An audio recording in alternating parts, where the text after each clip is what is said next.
So let's make pie crust. Pie crust is one of those fun things that once you've mastered, you can pretty much put together any dessert you'd like.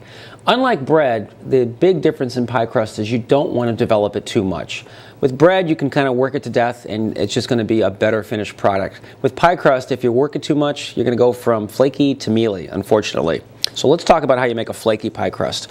First thing we want to do is start with our all-purpose flour. And again, I'm using an unbleached all-purpose flour. To that, I'm going to add a little bit of sugar and a little bit of salt. And again, I'm using sea salt. Then with a pastry blender, I'm going to work those two together. Now, the reason I'm using a pastry blender is I'm aerating the flour, but also mixing in the salt and the sugar in well proportions. Okay, looking pretty good. Now, I'm going to add 2 fats. If you're not a fan of shortening, then you might want to turn this off right now, but I think shortening is fantastic. It helps to stabilize, and because we're using butter along with shortening, you really won't taste it. So the first thing I'm going to do is put in half of my butter, in this case 4 ounces of shortening by weight, and 4 ounces of salted butter by weight. Now, a lot of pastry chefs and bakers will tell you never use salted butter, only use unsalted. For me, though, I think that's kind of a thing of the past. The reason you would use unsalted butter previously would be because the pasteurization wasn't up to par, and salt is a preservative. So it's hard to tell how long the butter's been around if it's salted. But because of, I think, good turnover, good rotation of product, and because of great pasteurization processes, that's really not an issue any longer. The key here, however, is when you add your fat in, you want to cut it in. And cutting it in is exactly what a pastry cutter does. What we're going to do is we're going to use that to literally just kind of cut through the butter and cut through the shortening at the same time. And as I'm cutting, I'm making sure that I'm kind of dipping that into the flour as I go so that I can get nice coverage. What I'm trying to do is to cover the fat with a blanket of flour so that when I add the water, I don't develop too much gluten, because inevitably I'm going to develop some, and there's really no way around it, but I want to develop as little as possible. So I'm just cutting through the butter and the shortening at this point. And once in a while, keeping in mind that I have my little bench scraper with me, or bowl scraper as they call it, I can just get that fat in between the layers off of my cutter, move that around. And at this point, what I like to do is just fold that flour over and just ensure that my fat is staying covered. It's going to make a lot more sense here in a minute when we add our water. I'm going to cut it through one more time. And one of the key things I'm looking for here is that the fat should pretty much look the same size. I think people who've been baking for a while might say that the fat should look like split peas by the time we're done. I don't like to work it that much. Matter of fact, I like to work it a lot less. And you'll see what I mean because I'm just about coming up to the end of it. It's cut in, but there's still some nice pieces of fat in there. The other thing you're seeing is that there's actually flakes of flour attached to the fat, which is something I look for. Let's kind of mix that around gently. Now, I use the term mixing, but really I'm folding. I'm coming up underneath the flour and I'm kind of bringing it back over itself. And when I do that, it covers the fat pretty evenly. What I end up with, as you can see, are some nice big pieces of fat still. Some of that's butter, some of that's shortening. Let me pause a moment. We talked about using shortening in this recipe. If you wanted to use all butter, I would go with 8 ounces of butter instead of 4 ounces of each respectively. You could also use lard. Lard gives you great flavor, but because a lot of people who eat desserts are vegetarian these days, you do want to stay away from lard for that reason, although a lot of flavor there. And you can go with any other combination that you like. Now, when adding the water, this is pretty critical. It should be ice, ice, ice cold. As a matter of fact, a few ice cubes in here is not a bad thing. We want to make a well in our flour, and we want to add that water. I'm going to add half of what it calls for, and I'm going to fold the flour over. And similar to making pasta, you're looking for it to begin to start to bind and come together. And what I like to do is, you notice I'm not physically touching it with my hands. I'm letting my little pastry tool do the job. And as I'm turning it, I'm pressing down to see if it's coming together yet, and it's still not quite there. So I think I'm going to add a little bit more water. Again, I'm doing it in the center. So it's a half more of what's left. And I'm mixing and folding and pressing at this point. And I think to finish this off, it probably is going to take the rest of the water that's in there. Now, Don't be surprised if when you're doing this, sometimes it takes all the water, sometimes it doesn't. Kind of like with bread baking, it really is determined by what's happening in the air. If it's really wet outside, then it's going to be actually less water because it gets to really dry the flour out. I'll explain that here a little bit in a minute. Let me just check my temperature. It's cold, and the texture is pretty good too. Now I'm going to grab another tool, just a spoon here, because I don't want to scrape this dough off with my finger. That'll help develop the gluten. As I said, that's not a good thing. And we're going to move now to a sheet pan with this. Cookie sheet's just fine. Put a little bit of flour down.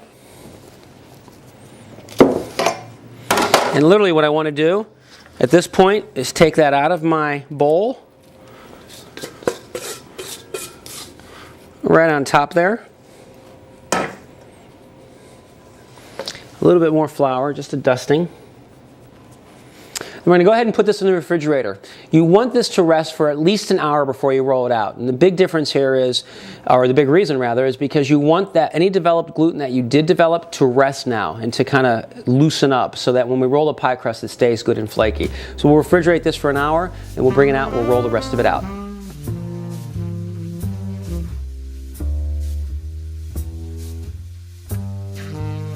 Okay, now our pie crust is resting, and as I said, we want to let it rest for a good hour before we form it. Now you could let it rest actually longer than that. If you're going to do that, then cover it with a little bit of plastic film. It's good 2-3 days. Past that, you're going to actually see some discoloration, which is normal in a dough like that. But a couple hours or an hour is definitely good. Now, when it's done, we're going to have a lot of flexibility with this product. I like to show you how to do a sweet and a savory galette. And the first one we're going to show you, once we roll the dough out, will be a goat cheese galette. And what I have in the bowl here is some goat cheese, some additional ricotta cheese, some parsley, cheeses, and other seasonings. So I'm using probably 3 different cheeses. Let's see, ricotta, goat cheese, cream cheese, and I think there's some cheddar cheese in here as well. So really, once you taste something, kind of play with it. More importantly than what's in here right now is the texture, because we will be baking it open face. In the other bowl, we're going to make a sweet galette, which is, in this case, an apple galette. I've got a couple different types of apples. I've got Golden Delicious, also known as Yellow Delicious apples, and Braeburn. Both are really phenomenal when it comes to baking because they cook slowly, they don't fall apart when they're baked, and they're going to still taste like an apple. So the first thing you do after you've washed them and dried them is we're going to peel them. And the best thing to do is to take a really good sharp peeler, and I'm starting from the core of the apple all the way down to the end of the apple. And I'm just going to work myself around here. It goes pretty quickly, especially if you have a good peeler, and I think this is actually a very good peeler. I've never really learned any way to sharpen one of these, which is unfortunate because we do follow a sustainable approach to all of our cooking. I hate to throw away things. But in this case, I think it's a long time before that's going to happen. Okay, now I'm seeing some gentle bruising underneath the apple. I'm not worried about that so much because when we toss it with our cinnamon sugar, I don't think we'll see that. As you can see, I've got a little bit of ridge of peel on top as well as on the bottom. We can deal with that. First thing I'm going to do, however, is get these scraps out. And if you recycle and or compost, these are fantastic in your pile. Now, to prep the apple further, what I'm going to do is cut it down the center. Then I'm going to cut each half in half again. And this is my best opportunity to use a paring knife. Let's grab one out of this container. Or you can use a serrated knife, which is also very helpful, especially when you have these big apple pits. And what I'm going to do is just peel off that little bit of skin that was left. And at the same time, I'm going to come in at a sharp, almost going to create a V shape to pull out that inner core, which is where the seeds lie. And so what I'm left with is an apple with a little bit of a crease in it. Take the other one off, same thing, come on down, pull the knife out, take the top, and come on down. Once again, kind of giving that whole crease effect.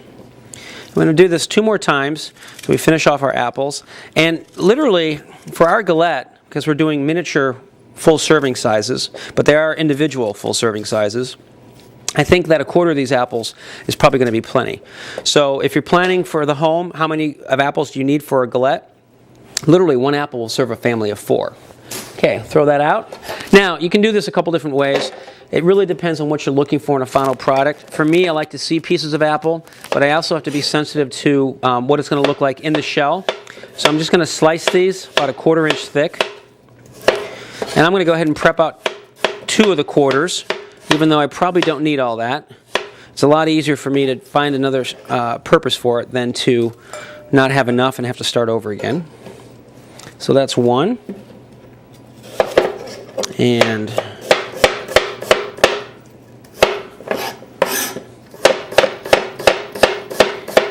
now what you want to try to avoid is something I just did, which is scraping the knife on the board. It's nice if you could gather food product up with the back of your blade instead of the front of it. Okay, I'm going to put these to the side for the moment. Now, one of the critical things you want to do is taste the apple before you season it. Wash my hands, of course.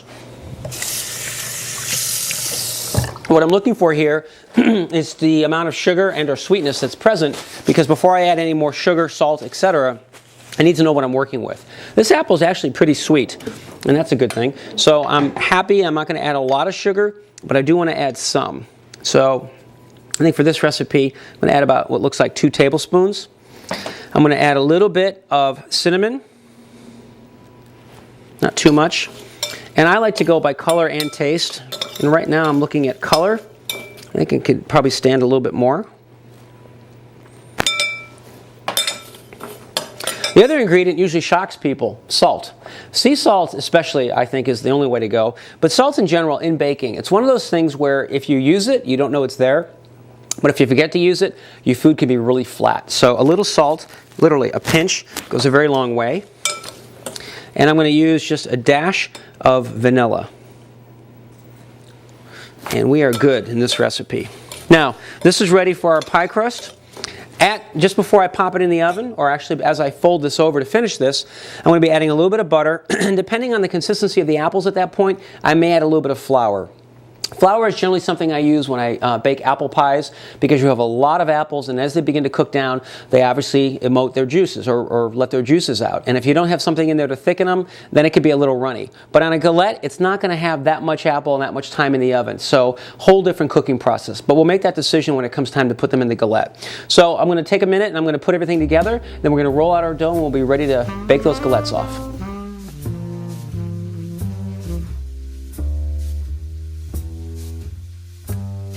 So the pie crust has now had an hour to rest, and while that was resting, we went ahead and put together our prep on our apples for the galette and our cheese for the galette. And I keep using the term galette, but I really haven't explained it, so let's take a moment. We all know what a pie is, and a galette is nothing more than a free-form pie. And here, living at the coast, we've deemed the phrase beach pie because it's something you can do without having a pie pan, something you can do actually pretty easily, as you're going to see here in a minute. So a galette is a free-form pie and or tart. So we're going to start by taking my pastry cutter and I'm going to cut that in half. And this is good and hard now, which is great. I'm going to take 1/4 of that dough and I'm going to lay it on my table. Now the table I'm using is stainless steel. Now if you don't have a stainless steel table at home, that's fine. You can use marble, you can use a wooden cutting board, whatever you have that you normally do this type of work on. You can see I'm using a lot of flour. I'm going to just press that down, and I'm being very gentle with it. That's pretty key. We went to the trouble of not developing the gluten when we were actually mixing it together, so not develop the gluten now is also as key. And using a French rolling pin, also known as a European rolling pin, nicely floured, I'm letting the weight of the pin really move the dough back and forth. And that's exactly what I'm doing, is back and forth and back and forth. Now at this point, I'm going to cut the dough in half. Half of this dough will be for my savory. The other half will be for my sweet galette. I'm going to flour a little bit more, get underneath it. Now as I roll going forward for the next minute or two, I want to always make sure that my dough is not sticking.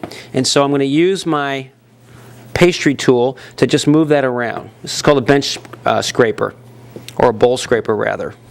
And what I'm looking for is about 1/4 inch in diameter. In thickness. I'm looking for is what you can see, what looks like a very small circle. Right now it's square, and we're going to fix that in a moment. Okay.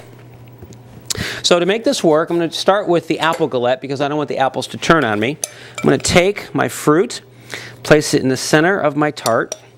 I should pause a moment. I talked earlier about not putting flour in the apple mixture because in this size of a galette, flour really isn't needed because if the apples weep, there's only going to be a small amount of weeping. I can compensate for that like I did here by having a little excess flour on the pie crust as I put the apples in, and that'll compensate for any type of weeping. And because I went a little bit larger galette, I can either add, I'm not going to add all these apples, I'm probably going to take just a small amount out. Let's just say 1 or 2 slices, which would give me enough for the next one. And at this point, I'm going to start gathering. Now you can have fun with this. It doesn't have to be any which way. I'm going to take one corner and I'm going to bring it up over. I'm going to take another corner, and as I bring it up, I'm going to use my index finger to make a little indentation so it folds over nicely. Same with the next corner. And if I have excess dough, I'm just going to let that fall over. And the reason I'm not worried about excess dough is because with a flaky pie crust, people will enjoy eating it. So a little extra is not a bad thing.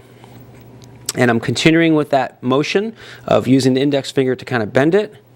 And last bend, and we have our finished apple galette.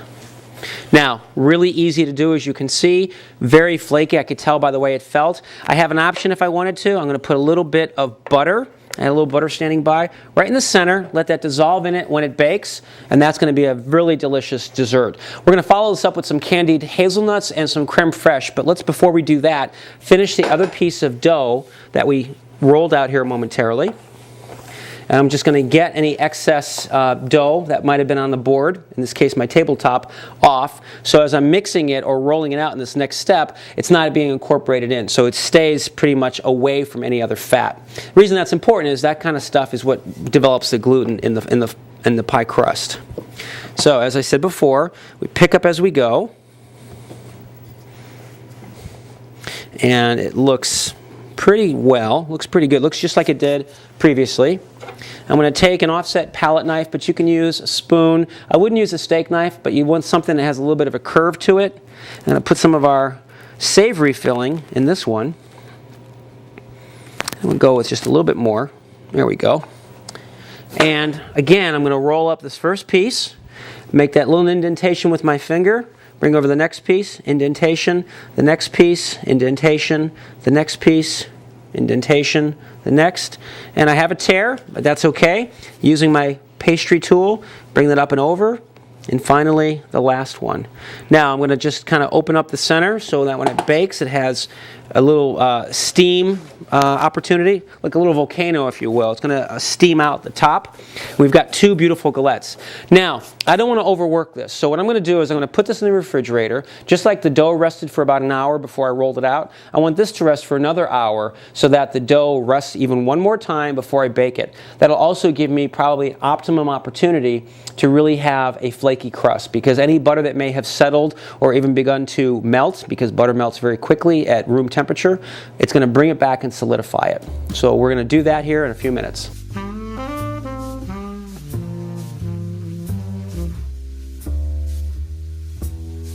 Okay, let's make some of the toppings that go with those galettes. The first one we're going to do is our candied hazelnuts. Again, this is one of the easiest things you can do, but the wow factor is certainly intact with something like this. First thing we're going to do is going to take some whole hazelnuts. We're going to pop them into a saute pan. Now notice there's nothing else in the saute pan but the nuts. At the same time, we're going to add enough granulated sugar to cover the nuts. And so I'm going to say for every 1 cup of nuts, you need about a half a cup of sugar. And like before, you need just a pinch of salt, because a little bit goes a long way. Now what I'm going to do is I'm going to stir the nuts with the sugar. And I'm going to do this until the nuts start to get candied and or go to the amber stage. So what you're going to start seeing happen here is that the sugar is beginning already to dissolve. And as it dissolves, right now it's kind of crunchy looking, crystallizing. That's going to quickly go to liquid, as I see it is. And that liquid will go amber. And when the liquid becomes amber in color, I'm gonna immediately be able to smell the nuts, and I know it's time to pull them off. So I'm talking probably a total of 3-minute cook time, if that. You're going to see this all come together. Now I'm on a high heat. I'm going to lower that to medium because I think there's enough residual heat in the pan. So I started on high heat, moved it to medium, and the nuts are moving around fairly well. Just going to move that back and forth. There we go. Now you're seeing a lot of smoke come over, but we're okay because the nuts are candying nicely. Now you're also seeing in the pan, besides the amber that's about to happen right now, you're seeing some pieces of sugar on the nut. That's going to give you some mouthfeel and some texture. And we're just about there. Just going to roll those over once or twice. There we go. And I am ready to pull these off. So the flame goes off, and I have candied nuts. Now this makes a great brittle, as you're going to see in a moment. We're going to leave that kind of held together, and in about 10 or 15 minutes, probably just about the time we pull our galettes out to bake, this will be cool enough that we can actually use it, chop it, however we want to use it for a final plate presentation. And that'll be coming up in a minute. While there's a cooling though, let's just move our pan over to the side. You don't want to throw that under running water yet, because that's going to be bad for the pan. We're going to make some creme fraiche, which is another really easy thing to do, and save yourself some money at the grocery store. Creme fraiche literally is a soured cream, and you can make it several different ways. The way I like to make it is with a little bit of heavy cream and a little bit of sour cream. I sometimes use heavy cream and buttermilk, but in this case we're going to use sour cream. I'm going to start with a cup of heavy cream also known as whipping cream. And to that, I'm going to add, if you're doing this anywhere but the beach, you're going to add probably 1 tablespoon of sour cream. Unfortunately, because of the salt in the air here at the coast, I usually need to use about 3 times that amount. I'm going to stir that in.